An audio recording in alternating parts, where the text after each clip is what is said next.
What does the Passover and Jonah have to do with one another? Well, actually, they have everything to do with one another. First, let me be perfectly clear. The event commonly known as Easter is 100% Northern pagan. It is a manipulation and an adoption into the religious cults of Abraham as one of their holidays. I've already shown in previous videos the alleged death and resurrection of Jesus, 3 days. But if you remember, that invented figure called Jesus said that as Jonah was in the belly of the whale, so would he be 3 days in the heart of the earth. 3 days. 3 days. Now, that's a night and a day, a night and a day, a night and a day. Okay? 3 nights and 3 days. Holy Friday or Good Friday to Easter Sunday are not 3 nights and 3 days. So what they try to do is they try to say, well, it could mean a partial day Friday and a partial day Sunday, but that still doesn't give you 3 nights and 3 days, because that is what the New Testament said. That as Jonah was in that belly of the whale for 3 nights and 3 days, so would that invented character called Jesus be in the heart of the earth. So it just doesn't work. So what they did, what becomes perfectly obvious, is they stole a pagan day. Now, there's one Bible that still contains the word Easter in it, and that is the King James Version. So that's where I'm going to start. I want to start with the Passover, because in Hebrew, the Passover is called Pesach. Pesach. And in Greek, which the Greek gets its origin from the Hebrew, it's called Pascha. Pascha. And it's spelled in English, modern English, as P-A-S-C-H-A, Pascha. Now, in the New Testament, it is translated as 28 times, meaning Passover. And just that one time in Acts 12:4 is it translated properly as the pagan event of Easter. Now, I've got an interactive study that I've done. It would take too long in this video to do, showing that that is 100% a pagan festival that was going on. 100%. So all the other spin-offs of the King James are trying to circumvent that fact that Easter, Ostri, or Ostara is a pagan event. It's with the rabbits and the fertility and the paintedness. We're going to all get to that. So this Hebrew word, Pesach, where we get the word Pascha from, okay, that is actually etymologically, I'm not going to give all the words, it would take too long, but it's etymologically linked to the word fish that we say today as fish. In Proto-Indo-European, it's pishk. In Latin, it's Pisces. In Italian, it's pesque. In French, it's poisson. We have words that are related to this in the spoken hearing, not written. It's in Swedish, we have pos. Posi and påsk. Now, in Swedish, that pås means a bag or pouches, to be puffy. Same thing with posi.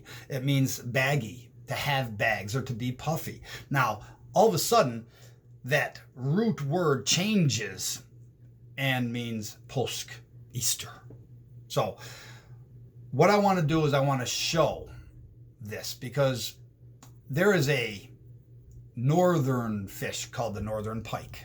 The northern pike, and that gets its word from this whole Pisces, Pesach. Okay,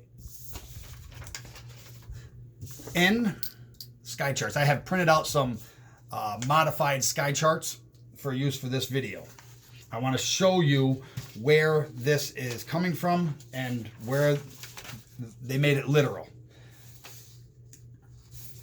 If you remember,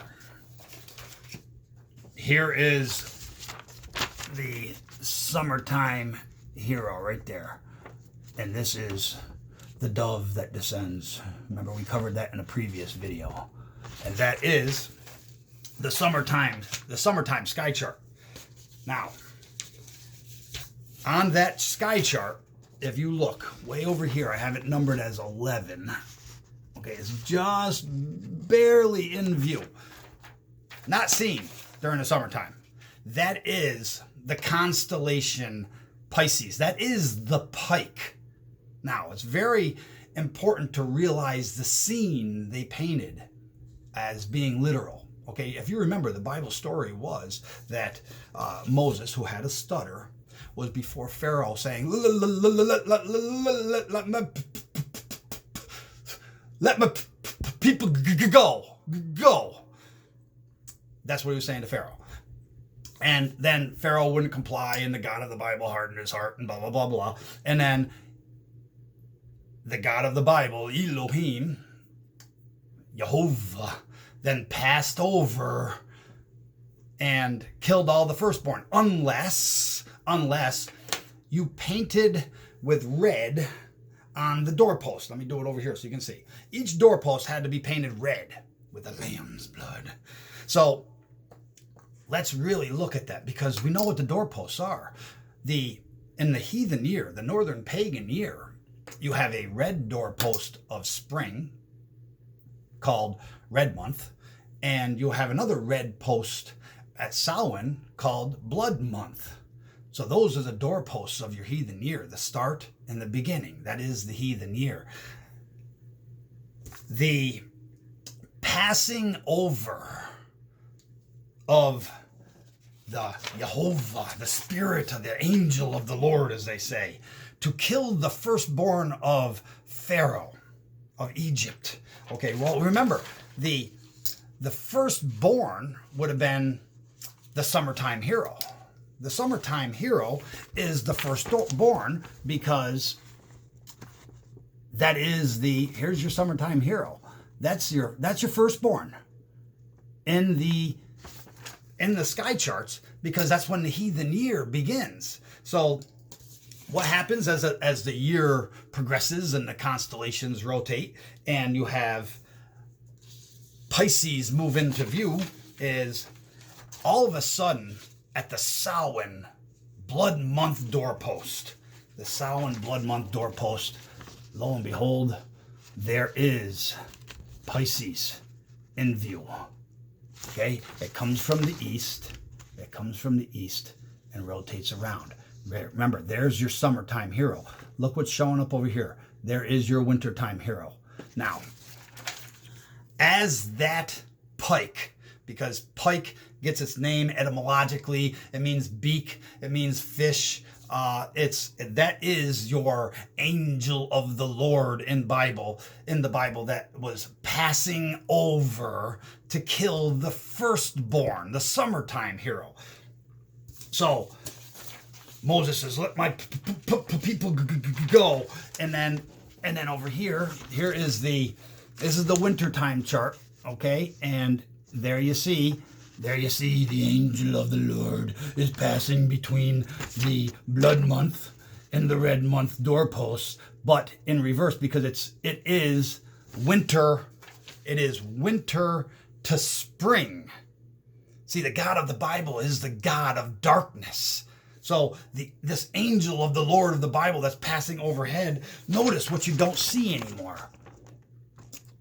You don't see the summertime hero. You don't see the firstborn. All you see is Pisces, the angel of the Lord. He passed between the doorposts, the painted doorposts, and he killed the firstborn. See, there's the secondborn. That is all that Passover is.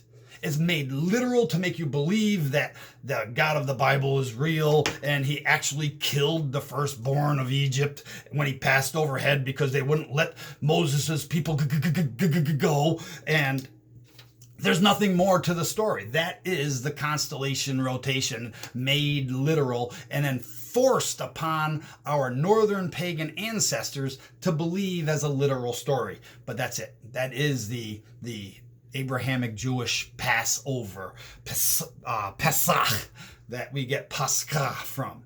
Now,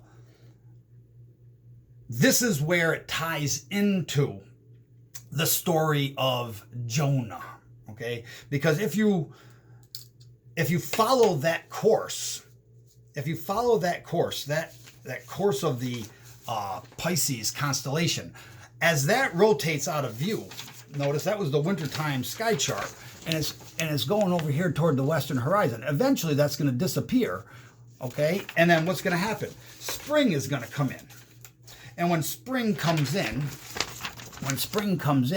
it brings in the maiden right here. I've got it numbered as number 13, and this is the spring sky chart. Okay, there is the cauldron. That's your Ostri basket. Look, the wintertime hero's leaving, your summertime hero's coming back in, your firstborn right there. And there is the maiden coming in. This is the time of rebirth. This is the time of reincarnation from our folk soul of our valiant ancestors. And Abrahamic texts have destroyed all that. Well, not destroyed it, they've hidden it. So this is where Jonah ties in, because the story of Jonah was supposed to go, we call it today Nineveh. It's actually pronounced Nineveh. And Ninus was supposed to be the king of Nineveh.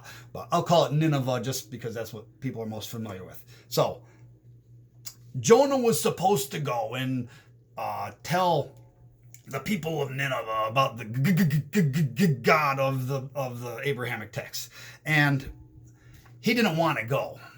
So what happened is he went out to sea. Long story, much shorter and easier to swallow because he got swallowed by a whale, according to their mythos. And then that whale transported him to Nineveh, which they say is somewhere around Iraq. So a whale transported him through the sand and then puked him out in Iraq. But be that as it may, and then there was a great revival in Nineveh because there was Jonah puked out on the other shore. Now, I have heard Bible commentators explain how this is literal and that a man could actually live off the fish inside the belly of a whale, and that the acids inside the stomach of the whale would bleach the skin and eat off all the hair, and so he'd come out as this god-looking, glowing white human with no hair, and there it is, literal. And here's the truth of the matter: Jonah in the Bible is called Jonah, okay, and his name means dove. That's what his name means. It means dove. Now, lo and behold, we have a cosmic fowl. And there it is. Remember, that was the dove that descended upon Jesus when he was being baptized, saying, "This is my beloved son in whom I am well pleased." Right? Okay, there's the dove. There's the dove. Well, in autumn, the dove is overhead. Oh, what's this right here?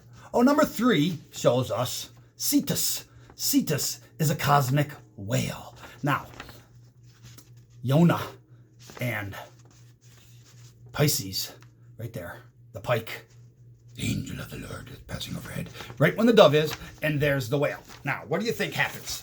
What do you think happens to Jonah now? After they're overhead, yep, they rotate. And not only do they rotate, but just so you know, that chart that I just showed you right there, that was the autumn sky. That's the autumn sky right there. Okay, we're well inside the red doorpost of blood month. This is autumn. Samhain has passed, and there's the whale, there's the pike, and there's the dove, or the cosmic fowl. And then we go into the winter chart. And there's the winter chart, and guess what? Oh no, there's the whale. There's the whale. But Jonah has been swallowed. Look, he's about to rotate out of sight. Jonah is going to be eaten by the whale. Now that's the wintertime sky chart, and that means we go back to the spring, and there's Jonah. Puke back out. Right there. That's it. That's it. He's not stark white. He's not hairless. He's a cosmic fowl. And that's it. Now, this word pike that we have, okay, it's related to fish. It is a fish, okay? But it's also, that's where we get the constellation Pisces from. It comes from an Aryan root, P-I-K, which is also P-I-G, because in some languages the G is pronounced like the K of the K. So now this means, this P-I-G means to cut, prick, or paint. Okay? This is where we get, like, if you look up the etymology of pigment, that would be from that Aryan root, P-I-K or P-I-G. It's pigment. It's a coloring, exactly what we see in a northern pagan rebirth that was manipulated and plagiarized as Easter. I got to do my air quotes.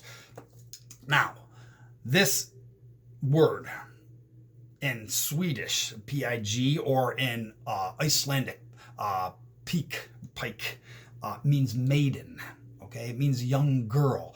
And that is exactly what we see in the springtime sky chart, when the maiden comes back into view, right there. So,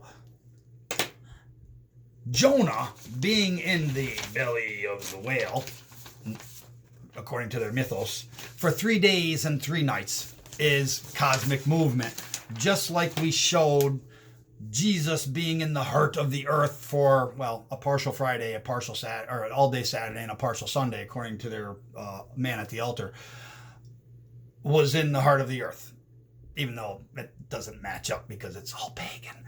So, and that all stems from the Hebrew text of Pesach, Passover, which is nothing more than the Yanni, which Jonah, Yanni, the fish. Remember, fish were feminine. Fish were associated with the feminine because of their proclivity. They have many eggs, and so they were a gift from the goddess, and they were associated with the divine feminine, with the goddess. And even the word Nineveh in those Abrahamic texts is of a foreign origin. They say it's not Hebrew. It's of a foreign origin, and there's some commentators that even say it has to do with the goddess. So when Moses said, "Let my people go," it's all constellation related. Nothing more, nothing less. To be free, your mind has to be free first, then your body will follow.